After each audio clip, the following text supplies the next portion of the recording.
Welcome to the Holistic Health Show, where the worlds of science and spirituality converge to illuminate a path towards total well-being. Join us as we embark on a journey to bridge the gap between Western medicine and complementary therapies, offering you a roadmap to embrace a proactive, holistic approach to your health. It's time to empower yourself with choices that nurture your body, mind, and soul. Welcome to a world of infinite possibilities for your optimal health. Hello and welcome back. I'm so happy you could join us on the Holistic Health Show today. It's our first episode where we have multiple guests at one time, so I'm really interested to see how this conversation is going to flow and where it takes us. So let's get started. I want to just jump right in. We have Amanda and we have Shweta on the show today, and I'm going to leave it to them. And we'll start with you, Amanda, to just jump right in, tell us who you are, what you do, and what we're going to talk about today. Hello, my name is Amanda Lewis. I am the owner of Vivacious Women's Wellness. I am a nurse practitioner and I have been treating women for 11 years now, but I treat women holistically. So a little bit of traditional, a little bit of the alternative, and I melt those two together. So I love talking about PCOS because it is one of the most common causes of infertility. And so many women don't realize that it is not just a problem with your ovaries, it's a whole metabolic disorder. So it really needs to be treated holistically. So that is why I wanted to come on here and talk about the other things that you should do besides taking a pill. Thank you for that, Amanda. All right. And Shweta, you're on the show today, and you're going to share with us some insights as being someone who lives with PCOS. So, can you tell Yeah. us a little bit about you and your experience? Yeah, hi. Hi, everyone. I'm Shweta, and I actually have been diagnosed with PCOS, and this probably happened when I was around 17, 18 years old. Just when girl is just going through typical hormonal issues, dealing with periods and weight gain, and you're just so confused about everything, and you're just like, why is all of this happening? But just trying to figure that out. Today, I'll be talking about and sharing my experiences, with you guys, in terms of how that's been for me since then. It's been I'm 29 now, so it's been 10 years. So yeah. Thank you. And thanks for being open and willing to share this. I know it's a personal story, it's a personal journey. So, thank you for being willing to kind of share. And I'm sure that many will, hear your story and have that resonate with them. And maybe they can learn and, discover other supports that are out there. With Amanda kind of guiding us on some of that and you as well in your personal experience. And I'd be keen, to learn how your experience was getting support. And, so you would have been in Thailand, I guess, when you were diagnosed. So how that journey was for you there and whether you had the medical support and how you're finding it now that Yeah. you're living in Australia. So there's a broad spectrum here that we can really cover, which is exciting. And I just hope that, our listeners, anyone out there, if, you're kind of suffering in silence or you're not sure where to start, I hope that you take something from this. So Amanda, I'd love to pop back over to you and, how does one start? You mentioned Yes. just before we kind of popped on that some women are actually not diagnosed until later. So I'd imagine there's a lot of kind of Yes. suffering in anybody who's not Yes. getting treatment for that. And it sounds like Shweta might have been, I guess lucky in the sense that while yes, you do have PCOS, it sounds like you were young when it came across you were diagnosed medically. So Amanda, if you could kind of educate us a little bit on what that looks like. Sure. So I think that the reason it takes a little while to get diagnosed is that the symptoms can be attributed to other things. Now, the classic symptom that PCOS, when I start thinking PCOS in my head as someone who is your provider, is that your periods are very irregular. So when women start their cycles in the teenage years, they're often irregular. So that's not necessarily unusual. So if you see you have a teenager with unusual periods, you're like, yeah, that's a thing, but it takes a little while for your hormones to regulate once they start. They go a little bit crazy. And that also is what happens in menopause is your estrogen goes a little crazy. It's again, which is why your periods get weird again. So you have this, irregular cycle. And so it's a problem. Again, I mentioned earlier, it is a metabolic disorder and a disorder of the gynecological system. So your ovaries and everything else that's involved. And when with PCOS, you have too much testosterone. and you start to have like hair on your chin. You'll see it here. Sometimes you'll even have like more sideburns. I've had women with chest hair as well. And of course, as a woman, that can make you very self-conscious. But, if you have family members that are hairy, you're like, well, maybe it's just that. So again, that can be a little bit vague. The weight gain, we can always attribute that to other things. Oh, well, I've been stressed out. I've been studying. I've been eating pizza late at night, because a lot of women will get diagnosed in the early 20s, but some women don't really they just always put it off to other stuff until they're trying to have children. So like late 20s or early 30s. Depression and anxiety, again, that's kind of a vague symptom. Swelling and water retention, and then breast pain because your estrogen levels are too high compared to your progesterone. So there's a lot of hormone fluctuations here that happen. And the symptoms are all kind of like, oh, well, there's that, there's that. But when you put them together as a full picture, you think, okay, this woman may have this situation. But sometimes you have to have a provider that is willing to zoom out and look, as opposed to, oh, you have acne, let's just give you this pill for that. Or if you have weight gain, we'll just diet and exercise. Well, with PCOS, you have insulin resistance as a part of this, which makes it so much harder to lose weight. So it's kind of a vicious cycle. So finding the right provider, finding someone who understands PCOS, who is very comfortable treating PCOS, is going to be your first step, because honestly, not everybody is. And then what you're wanting to look at is you're going to get some blood work done, and usually you're going to get a pelvic ultrasound. Now, if you have not had a pelvic ultrasound, that can be shocking to women, because you're like, Mhm. oh, you're just going to do it on the outside, huh? Oh, no, honey. There's a wand that they usually put inside your vagina. And the reason is because those ovaries are difficult to see sometimes. They'll be tucked behind the uterus. So you have to have this, like, especially if you have like a woman who's a virgin and she is, having these really weird periods, about to get married, trying to figure out what's going on with her. You give her this wand with a condom on it and all this goop. I bet, if you don't prepare someone for that, that can be awkward. So when you do a pelvic ultrasound, you're looking for a lot of irregular eggs, like irregular follicles around your ovaries, and it's called a string of pearls. It's one of those classic signs that you see with PCOS. Now, there are three different things that you look for classic diagnosis of PCOS, and it's going to be that string of pearls on the ultrasound. Women are having very irregular periods and they're not ovulating. And if you're not ovulating, that's why you can't get pregnant. So if you never release the egg, there's nothing for the sperm to, almost said pollinate with, to inseminate. And then the other criteria is that high testosterone level. And you can look at that in the blood, or you'll see it with a bunch of hair. So you have to have two of those three, either a string of pearls and the high testosterone, and you're not ovulating. So two of those three is what makes it a clear diagnosis of PCOS. So that is like the diagnostic stuff. Shweta, can you tell me, what was your experience when you were diagnosed? Did anyone Yeah. did you have to have the pelvic ultrasound? Did anybody warn you? Yeah, no, luckily people did warn me. I had my mom was Okay, very good. clear.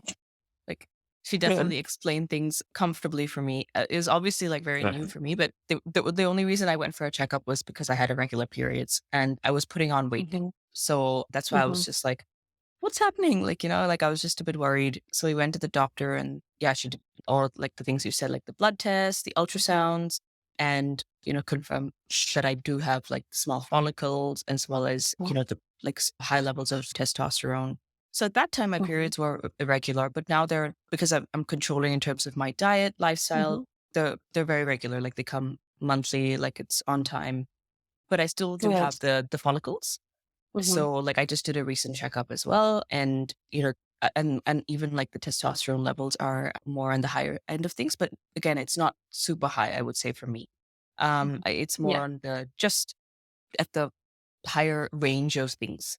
and like of normal, the higher end of normal, yes. It's still just a little bit above the normal, just slightly But above the still, normal range. yeah. Yeah, yeah. Yeah. Yeah. So I guess tell me, you said you've been able to control this with how you're eating, how you're taking care Yeah. of yourself. And that is what I promote here. But I will tell you, I am going to be the minority. I practice in Louisiana, and that's southern US, and they're not about holistic. But I'm trying so hard to like fly the flag. You don't have to take a pill for everything. So it sounds like you're already there. So tell me the things that they taught you about how you can help take care of that. So initially, when I did get diagnosed, I did have good information. The doctor did suggest taking a pill, or Mhm. not a birth control pill, but just more like I think I forgot what the name was, but it was something to just help Metformin. control the hormones. I I Okay. can't remember. It was such a long time ago. Like it was like when I was 18, so it wasn't metformin. I Hmm. forgot what it was, but That's okay. and then the doctor said that you have to speak with a dietitian in order to Uh-huh. yeah, and like figure out what you need to be eating and stuff. Good. And then I think I sort of just did my own research as well. And I really like Hmm. looked into it, and I was just like constantly day in and out, just researching and identifying, what can I do? And then a lot of these like nutritionists who specialize in, PCOS. And I wanted someone culturally who would be able to help from because I'm Indian. So I wanted someone who would be able to help with, food habits there and like customize a Yes. diet plan where a number of these food habits, like specific diet plans and specific options that I can eat from, like in terms of Indian food, like I'll be able to have that option. Yes. So I did my own research, spoke to a couple of nutritionists as well. And, they were basically, I think one of the key ones was to avoid gluten. So again, not avoid completely, but minimize your gluten in terms of gluten intake. And then second one was dairy, so minimizing the amount of dairy that I'm having. And for me, luckily, I wasn't really a big fan of dairy, so it was okay. I love almond milk. I love all of the other alternative milks, so it's totally fine. And then reducing sugar. That was probably the biggest one. Like no junk food, no sugar, no sweets. It's not like it's a complete no, but it should be very infrequent in terms of when you're having it and how much you're having it. And then things like no alcohol, all of this obviously affects, and which is fine because I don't really drink much. So it's that these things, I think the biggest adjustment for me was probably gluten because I do love my carbs and my bread.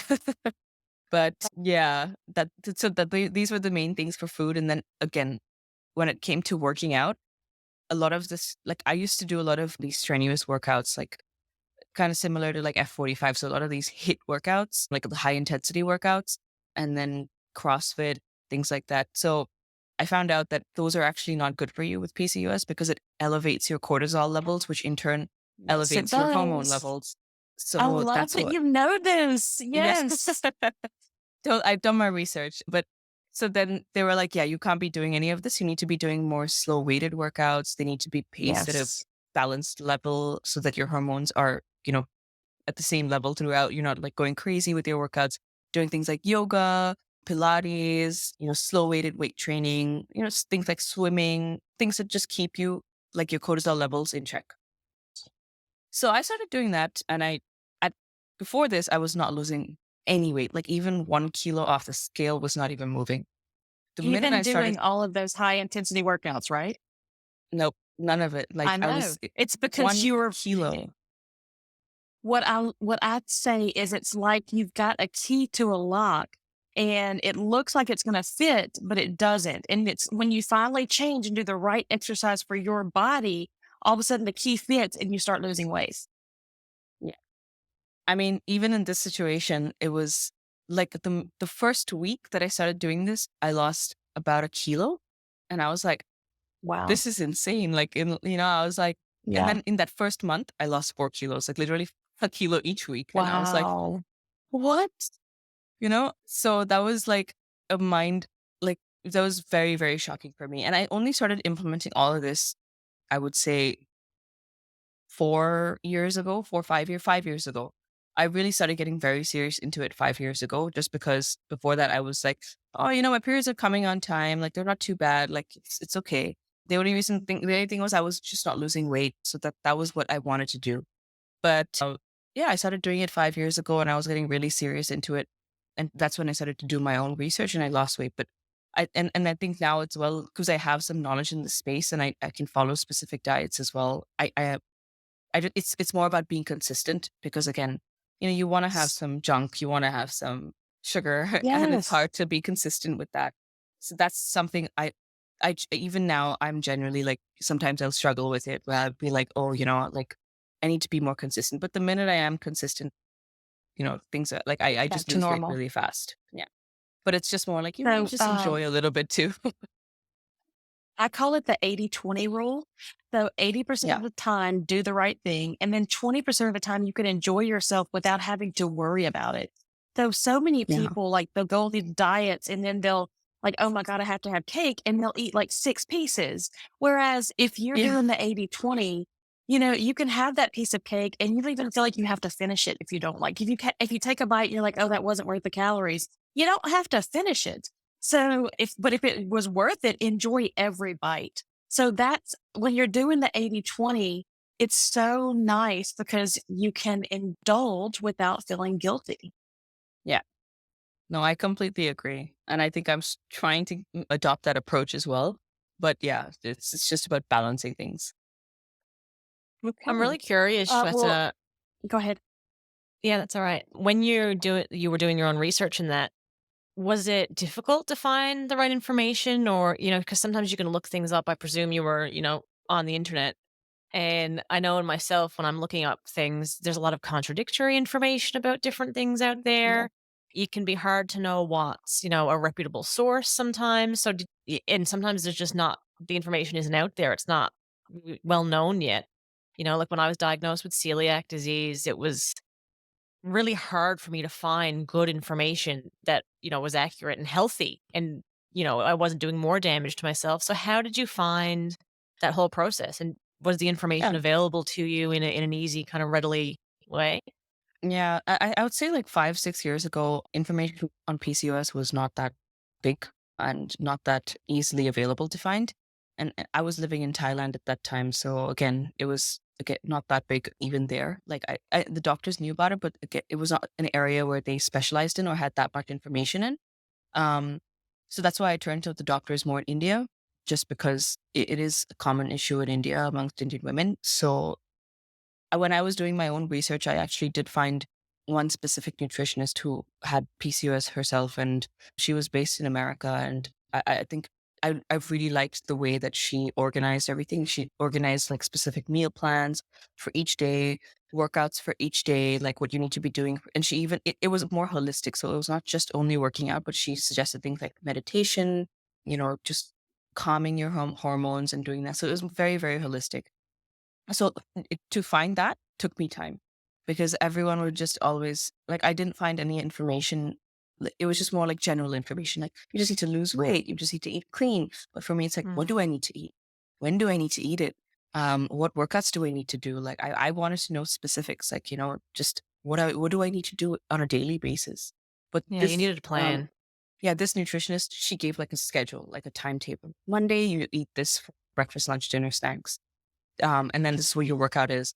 And then for meditation, you do this, and then so on. It was very, very organized. And I was like, look, this is what I need. I just want to follow something and I just want to go with it and see the results.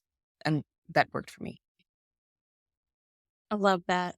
So here, I have different resources. So if I'm diagnosing someone with PCOS, I set them up with a dietitian, and her name is Daphne, and it's the unconventional dietitian. And she has like a PCOS, like mini book that she's written, and she loves working with women. Um, I love to have them work out with someone. So I have some personal trainers that I recommend. There's different gyms. I'm always preaching yoga, Pilates, and meditation. So I have different apps that I can give them like free 30-day trials. So we always talk about how that cortisol response has to come down. And the way that I tell them to eat is usually Glucose Goddess. I don't know if y'all are familiar with her. She is absolutely amazing. I wear a glucose monitor all the time so I can check mine because when I started my health journey, I lost 75 pounds.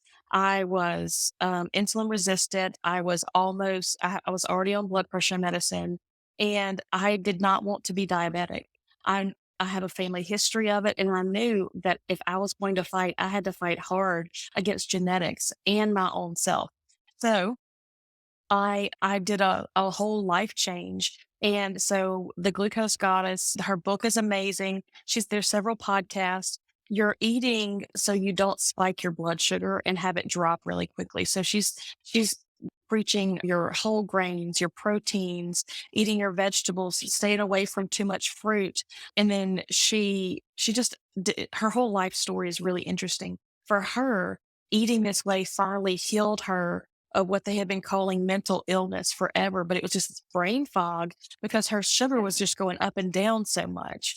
So she has a cookbook that I sometimes recommend, but we talk a lot about inflammatory foods.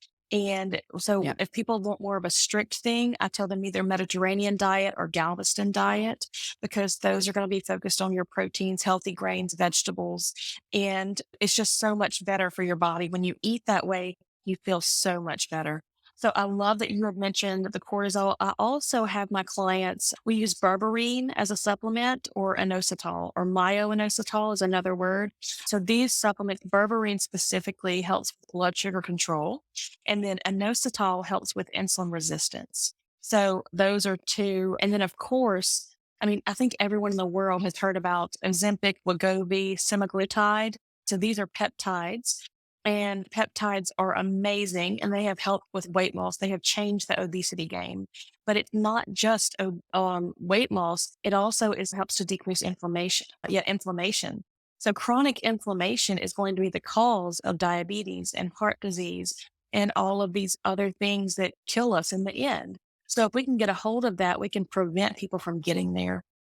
So chasteberry is another supplement that I like. It is progesterone support. So remember, with your hormones, your testosterone's high, and then your estrogen can also be high as well. So the reason you have breast pain and the reason you have some of the symptoms is because your estrogen's too high in relation to your progesterone, which balances it. So when you take the chasteberry, it kind of brings that progesterone level up to balance the estrogen. So you don't have some of the other symptoms as bad.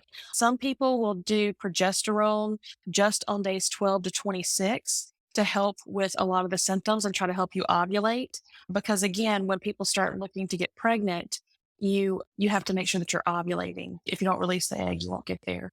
Alcohol is very inflammatory to your system. So I always preach no alcohol because, again, inflammation, cortisol goes up, relates to glucose.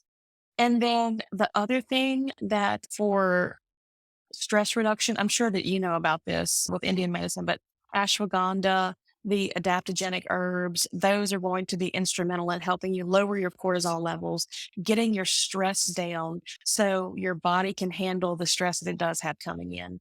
I don't know if you know about this. I'm assuming you probably do, but saw palmetto and spearmint tea, like a Yeah. green, those are good as well. And just remember that you have to treat the whole person. You can't just treat one aspect of this because it's connected to it's an endocrine, glucose problem. It's a weight issue. I mean, there's depression, anxiety. So not everybody likes SSRIs, and I understand. And when I say SSRI, I mean like selective serotonin reuptake inhibitors for anxiety, depression, postpartum depression, but they also can be anti-inflammatory. And if you have someone that is severely depressed, it's going to be very difficult for them to want to get up, eat right, and exercise. So sometimes you need a little something to help you get started.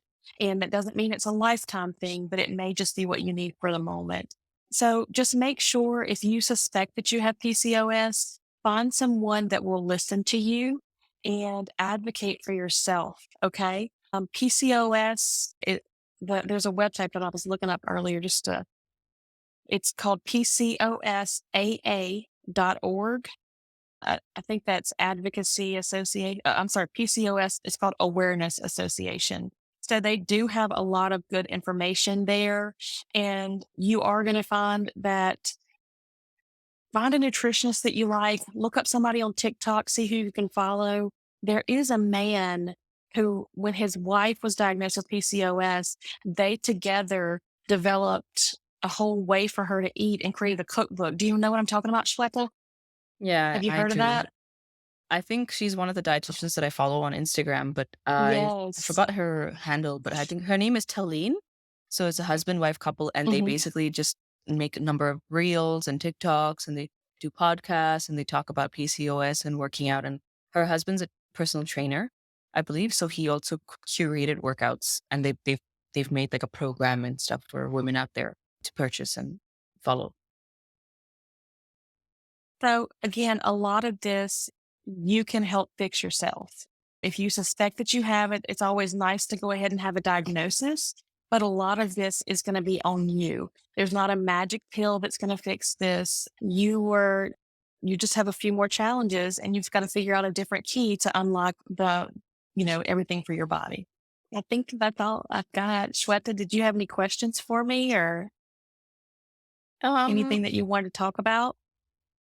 maybe just more like it would be sort of nice to hear your journey as well to an extent. Oh, sure. Just share in terms of like sharing with other people, like because I think one of the things is each woman has different symptoms. So for me, my symptoms will probably different. Like for Hmm. example, I don't have insulin resistance, but I do know Hmm. some women out there might have it. So what's the maybe not just your journey, but what's like the sort of what's the experience of women who do have insulin resistance, and how can they sort of like Sure. work with that and treat that? So I like to kind of explain, first of all, what is insulin resistance. When you eat anything, your body can only, it takes it, it breaks it down, and it breaks down glucose into, I can't remember right now, but basically it breaks it down into other molecules and it stores it in different areas for use later. Okay. So these are traditionally, this is used for energy. So if you have so much, I can't remember the exact numbers right now, but if you have like 200 spaces in your liver, they store it there first. Okay. Then your muscles, because you're using your muscles all the time, they need to have readily available energy. So it'll store some of the glucose in your muscles. Okay. And then if there's still all these extra loads of glucose, they store it in this central abdomen area, which, it's the hardest to always lose. It's the very last part. Well, when we store enough there, we get that little gut thing that also emits hormones. So it becomes its own organ. So that's why it's even harder to get rid of. Okay. So when you're talking about insulin resistance, you're basically saying, I've had enough glucose. I've taken in too much glucose for my body to handle, and it's storing it in all of these other areas, and all the storage places are running out.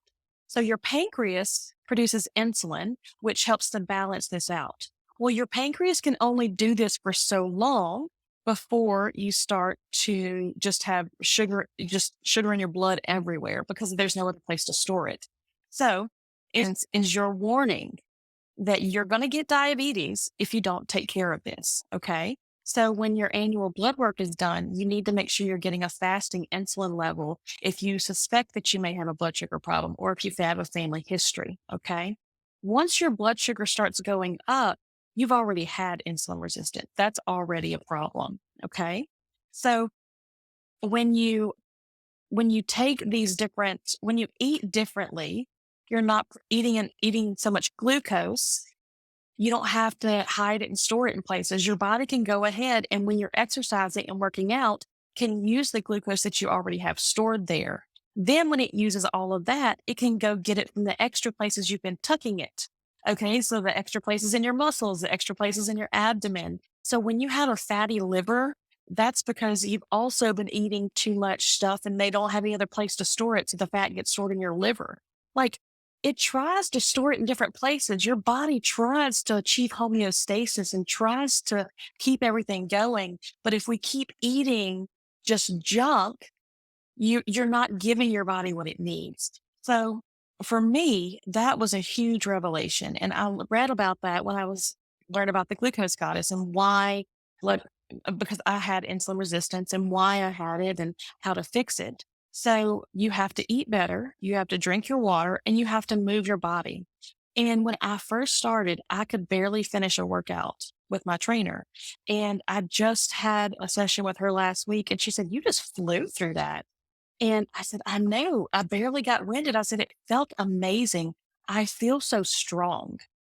Because I hadn't seen her in a while, but I kept doing my yoga and my Pilates and all of my things to keep up. She actually does weights with me, but when I work with her, she always pushes me harder than I would push myself as well. So that's why I have a trainer. So for me, seeing and feeling so much more energy. I think that my insulin level when I started was like when I first started was like 98. It was really bad. So you want it to be less than 16. And I think my last one was 14. So it's so nice to like fit in regular size clothes again.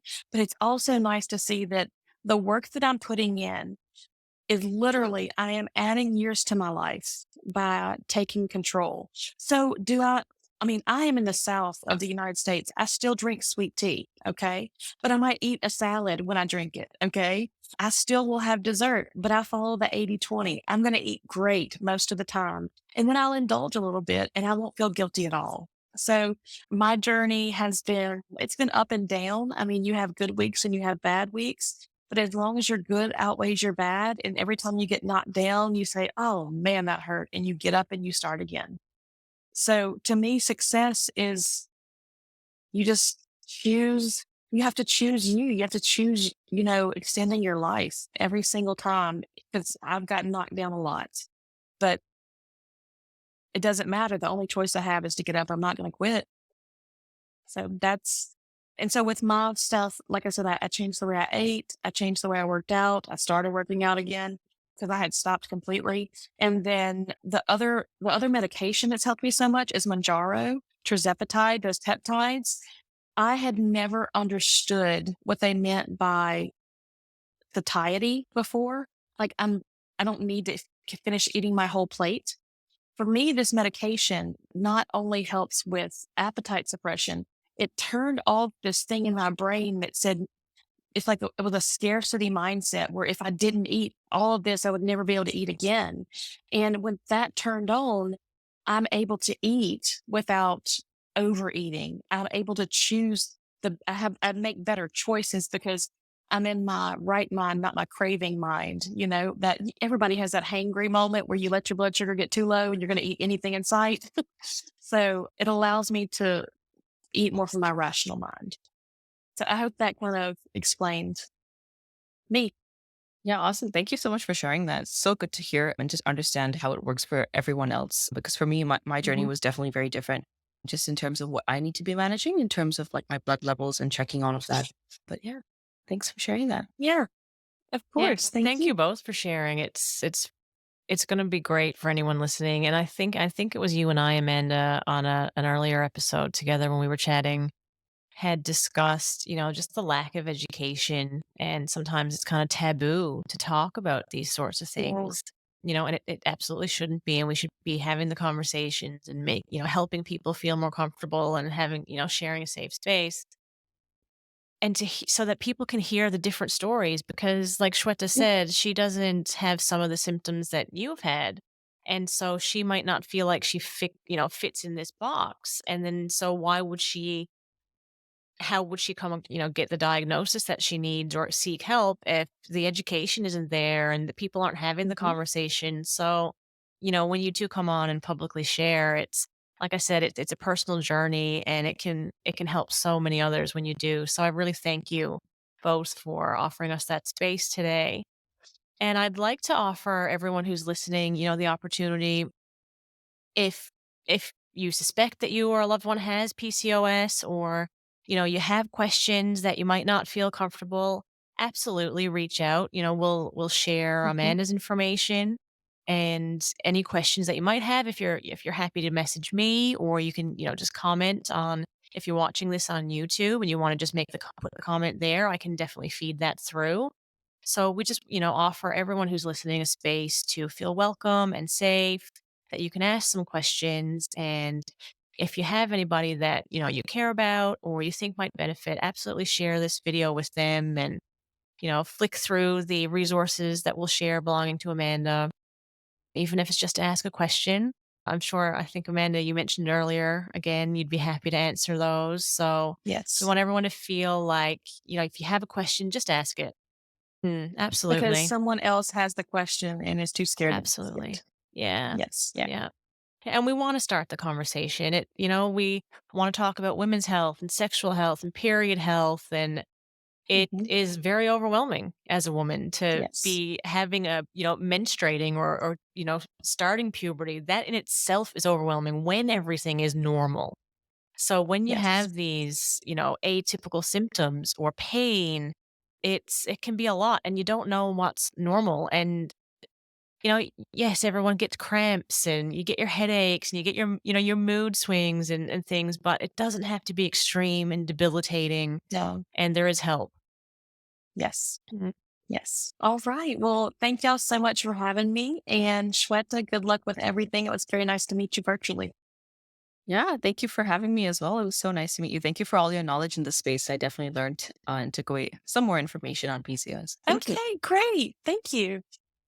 And thank you, everyone. I'm so grateful to have this space to be able to connect people. Shweta from Thailand, now living in Australia, Amanda in the States. I'm so grateful to be able to make these connections and help everybody move forward in a positive way. So, again, if you enjoyed the show, like and subscribe, share it with a friend. I'd love to hear your questions, Yeah. your feedback. Feel free to do that by emailing me or commenting directly on the episode. Until next time, everyone, be well and stay holistic. Thanks for joining me on the Holistic Health Show. If you enjoyed the episode, subscribe now and get ready to embark on an incredible journey toward holistic wellness.